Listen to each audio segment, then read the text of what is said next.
Hello friends, आज मैं आपके लिए लेकर आया हूँ भीम ऐप। तो इसके बारे में जानने के लिए अगर आपको जानना है तो वीडियो देखते रहिएगा। तो हम भीम ऐप के लिए सबसे पहले क्या करेंगे, हमें प्ले स्टोर में से भीम ऐप को डाउनलोड करना होगा। हमें सबसे पहले तो हम प्ले स्टोर में से सबसे पहले भीम ऐप को डाउनलोड करेंगे। प्ले स्टोर में जाएंगे, सबसे पहले प्ले स्टोर में जाके भीम ऐप को सर्च करते हैं। भीम ऐप को सर्च करेंगे तो हमारे पास में जो लोगो हमें प्राप्त होता है, पहला वाला ये वाला, वो भीम ऐप का है। तो हमें इसको इंस्टॉल कर देना है। मेरे इंस्टॉल किया हुआ है, अगर आपके नहीं है तो कर देना। फिर ओपन कर देता हूँ मैं इसको। ओपन करने के बाद में चॉइस लैंग्वेज आती है, जो आपको पसंद हो। इंग्लिश हो तो इंग्लिश रखना चाहो तो हिंदी रखना चाहो तो हिंदी। मैं इंग्लिश रख देता हूँ और नेक्स्ट कर देता हूँ। उसके बाद में हम आगे नेक्स्ट नेक्स्ट करते जाएंगे।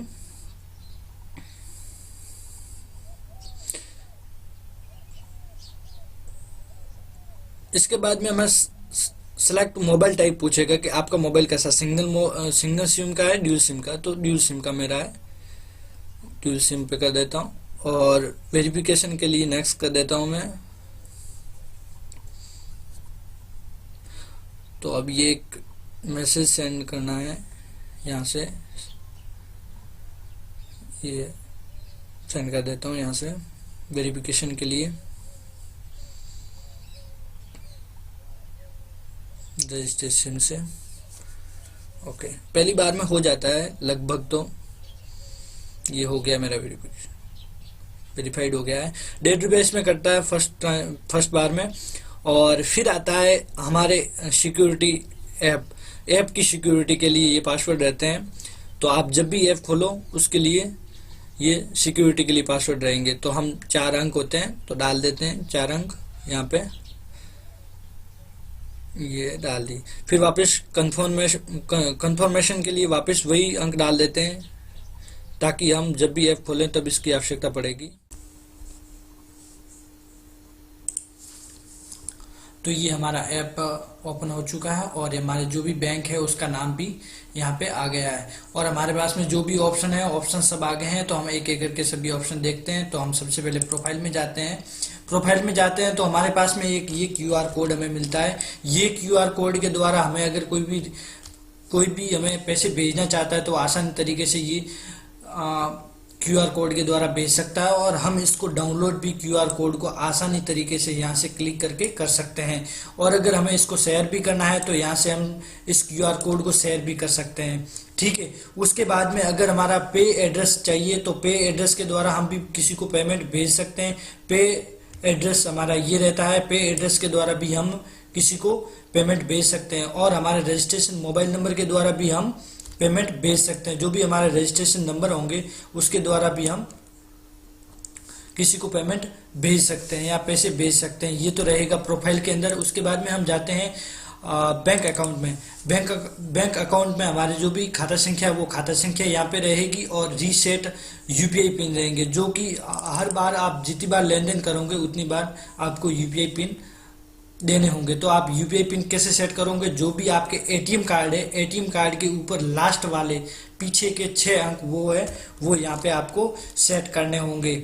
6 अंक सेट करने के बाद में आपको यहाँ पे मंथ डालना है, जो भी ATM के ऊपर होगा वो मंथ, और ईयर है वो ईयर यहाँ पे डाल के आपको यहाँ से क्लिक कर देना है। उसके बाद में आपको अपने पिन, नए 4 पिन डाल के उसको सबमिट कर देंगे तो आपके पिन चेंज हो जाएंगे। उसके बाद में अगर आपको बैलेंस चेक करना है तो आप यहाँ से बैलेंस भी चेक कर सकते हो। बैलेंस चेक करोगे तो आपके पास में UPI पिन वो मांगेंगे। जो भी आपकी UPI पिन है, UPI पिन डाल के आपको यहाँ क्लिक करोगे तो आपका जो भी बैलेंस है वो आपको दर्शा देगा या बता देगा। ठीक है। उसके बाद में अगर आपको चाहिए कि आपको एक और बैंक है इसी नंबर पे तो वो चेंज करनी है बैंक, तो यहाँ से आप बैंक चेंज भी कर सकते हो। यहाँ चेंज अकाउंट करके यहाँ जाओगे, चेंज अकाउंट। उसके बाद में ये जो भी आपके बैंक हैं जितनी भी, वो यहाँ से सेलेक्ट कर सकते हो। आप यहाँ चूज कर सकते हो, यहाँ से जो भी आपकी बैंक है वो सिलेक्ट कर सकते हो। ठीक है। तो ऐसे आपकी बैंक भी चेंज हो सकती है। उसके बाद में हम चलेंगे ट्रांजैक्शन के पे। ट्रांजैक्शन में क्या होता है, जितना भी आप लेन देन जितनी भी करते हो वो टोटली ट्रांजैक्शन में रहेगी, जितनी भी आप लेन देन करोगे वो यहाँ पे रहेगी, और पेंडिंग के अंदर रहेगा। जो भी आप रिक्वेस्ट किसी को भेज दो वो पेंडिंग के अंदर आ जाएगी। उसके बाद में हम जाते हैं सेंड में। तो हमें अगर सेंड में पैसे भेजते हैं तो कैसे भेजते हैं, पैसे मोबाइल द्वारा और पेमेंट एड्रेस के द्वारा, दोनों के द्वारा हम भेजेंगे। मोबाइल नंबर यहाँ डाल के भी हम भेज सकते हैं, और मैंने अभी आपको बताया मोबाइल नंबर और पेमेंट एड्रेस, जो भी अभी मैंने बताया था पेमेंट एड्रेस, उसके द्वारा भी आप भेज सकते हो। ठीक है, दोनों के द्वारा आप भेज सकते हो। तो ये मैंने पेमेंट एड्रेस है, उसको मैं क्लिक करता हूँ तो ये हमारा पेमेंट एड्रेस, और तो उसका नाम भी आ जाएगा और वेरिफिकेशन भी हो जाएगा। तो इसके लिए ये देखो ग्रीन कलर यहाँ से दर्शाता है। उसके बाद में आपको क्या करना है, यहाँ पे अमाउंट डालना है। अमाउंट डालना है, जैसे भी मैंने ये अमाउंट डाल दिया, जैसे मैं यहाँ अमाउंट डाल देता हूँ, थोड़ा स्लो कार्य कर रहा है। ये मैंने अमाउंट डाल दिया और रिमार्क कर दिया, रिमार्क कर दिया, ठीक है, और मैंने पे कर दिया। पे करने के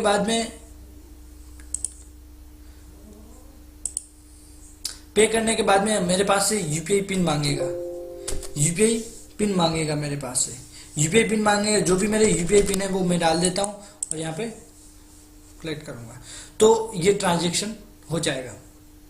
जो भी मुझे इनको पैसे भेजने थे मैंने इनको पैसे भेज दिए, ये ट्रांजैक्शन मनी सेंड, और ये सक्सेसफुली हमारा ट्रांजैक्शन हो गया है। ठीक है दोस्तों, इसी तरीके से आप पैसे भेज सकते हो। और भी आप सेंड, एक और तरीके से भी आप सेंड कर सकते हो। अगर आपके पास मोबाइल नंबर अकाउंट में, जो भी अकाउंट मोबाइल नंबर वो नहीं है और पेमेंट एड्रेस नहीं है, तो उसके बाद में एक और तरीके से आप सेंड पैसे कर सकते हो। यहाँ पे आपको 3 पॉइंट्स दिख रहे होंगे, 3 पॉइंट्स दिख रहे, यहाँ पे क्लिक करोगे, यहाँ पे क्लिक करोगे तो अकाउंट, या मतलब अकाउंट नंबर के द्वारा भी आप पैसे सेंड कर सकते हो। अकाउंट नंबर के द्वारा जैसे आप बैंक में पर्ची भरते हो उसी तरीके से यहाँ पे आप जो अकाउंट नंबर है उसका नाम है, बैंक में क्या नाम है, नाम से है वो यहाँ नाम लिखना है, यहाँ नाम डालना, और उसके अकाउंट नंबर है वो डालना है, यहाँ पे अकाउंट नंबर डालना है, और वही सेम के सेम अकाउंट नंबर यहाँ पे कंफर्मेशन के लिए यहाँ डालना है। ठीक है, उसके बाद में उसकी जो भी शाखा है उस शाखा के IFSC कोड है वो यहाँ पे डालने हैं। ये डालने के बाद में आपको सेंड कर देना है। सेंड करके आप इस तरीके से भी पैसे भेज सकते हो।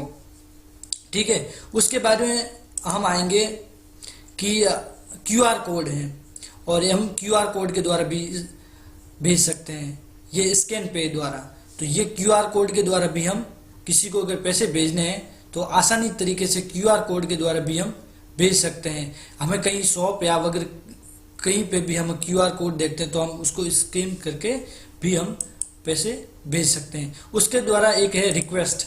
रिक्वेस्ट में अगर आपको किसी को रिक्वेस्ट करनी है तो उसी प्रकार जैसे आप मोबाइल नंबर या पेमेंट एड्रेस के द्वारा डाल के रिक्वेस्ट भी भेज सकते हो। जैसे कि मुझे 1 रुपया है, जैसे मैं एक एग्जांपल दे रहा हूँ, जैसे मैंने ये रिक्वेस्ट मैं भेज देता हूँ,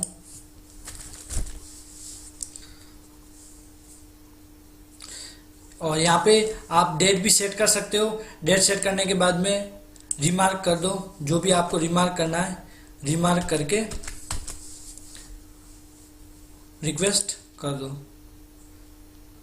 तो आपके QR कोड वगैरह चले जाएंगे। जैसे मैंने रिक्वेस्ट कर दिया, ये रिक्वेस्ट, मेरी रिक्वेस्ट चली गई इस बंदे के पास में। ठीक है, ऐसे आप रिक्वेस्ट भी भेज सकते हो। और आपको अगर लैंग्वेज वगैरह सेट करनी होती है तो आप यहाँ से लैंग्वेज, आप यहाँ लैंग्वेज यहाँ से सेट कर सकते हो। और दोस्तों ये ट्रांजैक्शन आप दिन में 20,000 का कर सकते हो, 10,000 का। ठीक है।